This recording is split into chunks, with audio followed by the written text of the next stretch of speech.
قتل حسین اصل میں مرگ یزید ہے، اسلام زندہ ہوتا ہے ہر کربلا کے بعد۔ اسی فلسفہ کو سمجھانے کے لیے لاہور میں مجلس عزا کا انعقاد ہوا۔ واقعہ کربلا کے بیان پر عزاداران آبدیدہ ہو گئے۔ قرآن پڑھ رہی، کوئی حدیث نہیں پڑھ رہی، روایت نہیں پڑھ رہی، قرآن پڑھ رہی جو سب کی سانجھی کتاب ہے۔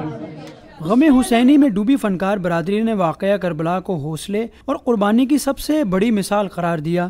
قربانی سے جو یہ درس ملتا ہے وہ یہی ہے کہ جس اسلام کو بچانے کے لیے انہوں نے یہ قربانی دی، اپنے نانا کے نقش قدم پر چلے، اللہ پاک ہم سب کو اس راستے پر چلنے کی توفیق عطا فرمائے۔ ہمیں اس چیز سے سبق سیکھنا چاہیے کہ حق کے لیے ہمیشہ کھڑے ہونا چاہیے، لڑنا چاہیے، اور حق کی ہمیشہ جیت ہوتی ہے، چاہے باطل کتنا ہی پھیل جائے، کتنا ہی مضبوط کیوں نہ ہو، لیکن آخر میں جو ہے حق کی ہی جیت ہوتی ہے۔ اداکارہ آفرین پری کی رہائش گاہ پر منعقدہ مجلس عزا میں فنکاروں نے اس بات پر زور دیا کہ اگر قربانی کے فلسفے کو سمجھ لیا جائے تو مسلمان ایک بار پھر اقوام عالم میں عروج پر پہنچ سکتے ہیں۔ کیمرمین خرم شہزاد کے ساتھ قاسم ارشد، ڈون نیوز، لاہور۔